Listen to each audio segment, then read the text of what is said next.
BJP सरकार के इन प्रयासों के बीच कांग्रेस गांवों के बच्चों की दुश्मन बन गई है।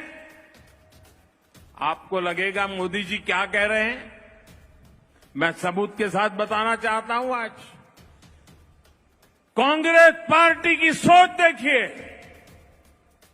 वो गांव के बच्चों के दुश्मन बनकर के आज खड़ी हो गई है। आपको पता है, केंद्र की बीजेपी सरकार ने 21वीं सदी की जरूरतों को पूरा करने वाली आधुनिक राष्ट्रीय शिक्षा नीति लागू की, नेशनल एजुकेशन पॉलिसी। देश के महान वैज्ञानिकों में से एक इसरो के पूर्व चेयरमैन के कस्तूरीरंगन जी, उनके नेतृत्व में यह शिक्षा नीति तैयार हुई है। और कस्तूरीरंगन जी तो कर्नाटका उनकी कर्मभूमि रहा है, वो कर्नाटका नॉलेज कमीशन के चेयरमैन भी रहे हैं। कस्तूरीरंगन जी की कमान में हजारों लोगों के परामर्श और देश के करोड़ों लोगों के सुझाव के बाद ये नेशनल एजुकेशन पॉलिसी उसको लागू किया गया है।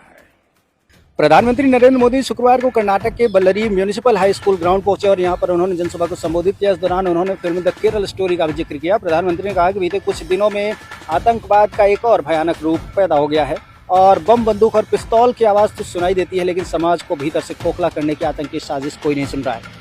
ऐसे ही आतंकी साजिश पर बनी फिल्म द केरल स्टोरी को इन दिनों काफी चर्चा मिल रही है। कहते हैं कि केरल स्टोरी एक राज्य में बनी हुई आतंकवादियों की नीति पर आधारित फिल्म है।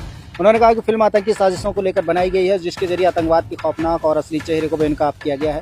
अब कांग्रेस आतंकवाद के खिलाफ बनी इस फिल्म का विरोध कर रही है और आतंकी प्रवृत्तियों के साथ खड़े हो रहे लोगों का सहयोग कर रही है। कांग्रेस ने हमेशा वोट बैंक के लिए आतंकवाद का बचाव किया है।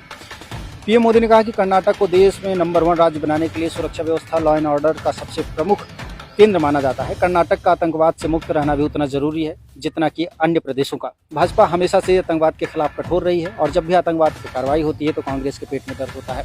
प्रधानमंत्री नरेंद्र मोदी ने कहा कि मैं ये देखकर हैरान हूं कि अपनी वोट बैंक के खातिर कांग्रेस ने आतंकवाद के सामने घुटने टेक दिए और ऐसी पार्टी क्या कभी भी कर्नाटक की रक्षा कर पाएगी। आतंक के माहौल में यहाँ के उद्योग, IT इंडस्ट्री, खेती, किसानी और गौरवमयी संस्कृति का सब कुछ तबाह हो जाएगा। कुल मिलाकर देखा जाए कि कर्नाटक के विधानसभा चुनाव में पहुंचे नरेंद्र मोदी ने एक बार फिर से भारतीय जनता पार्टी के पक्ष में वोट करने की अपील की है और आम जनता से कहा है कि भारतीय जनता पार्टी का मुख्यमंत्री बने ताकि केंद्र और कर्नाटक दोनों जगहों पर भाजपा की सत्ता हो और ऐसे में कर्नाटक का चहुमुखी विकास हो।